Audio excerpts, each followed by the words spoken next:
समय शराब का एक व्यसनी एक संत के पास गया और विनम्र स्वर में बोला, गुरुदेव, मैं इस शराब के व्यसन से बहुत ही दुखी हो गया हूँ। इसकी वजह से मेरा घर बर्बाद हो रहा है।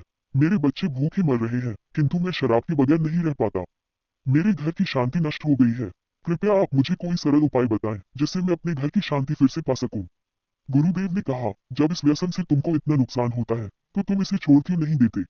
व्यक्ति बोला, पूज्य श्री, मैं शराब को छोड़ना चाहता हूँ, पर यही मेरे खून में इस कदर समा गई है कि मुझे छोड़ने का नाम ही नहीं ले रही है। गुरुदेव ने हंसकर कहा, कल तुम फिर आना, मैं तुम्हें बता दूंगा कि शराब कैसे छोड़नी है। दूसरे दिन निश्चित समय पर वो व्यक्ति महात्मा के पास गया। उसे देख महात्मा झट से खड़े हुए और एक खंभे को कसकर पकड़ लिया।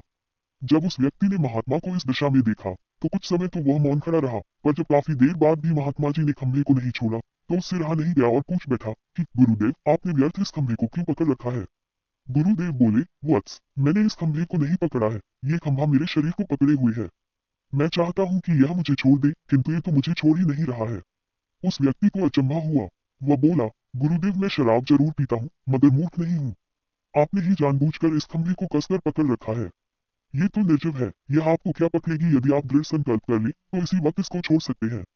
गुरुदेव बोले, नादान मनुष्य, यही बात तो मैं तुम्हें समझाना चाहता हूँ कि जिस तरह मुझे खंभे ने नहीं बल्कि मैंने ही उसे पकड़ रखा था, उसी तरह इस शराब ने तुम्हें नहीं पकड़ा है, बल्कि सच तो यह है कि तुमने ही शराब को पकड़ रखा है। तुम कह रहे थे कि यह शराब मुझे नहीं छोड़ रही है, जबकि सत्य यह है कि तुम अपने मन में ये दृढ़ निश्चय कर लो कि मुझे इस व्यसन का त्याग अभी कर देना है, तो इसी वक्त तुम्हारी शराब पीने की आदत छूट जाएगी।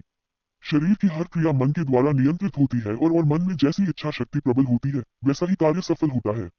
वह शराबी गुरु के इस अमृत वचनों से इतना प्रभावित हुआ कि उसने उसी वक्त भविष्य में कभी शराब न पीने का दृढ़ संकल्प किया।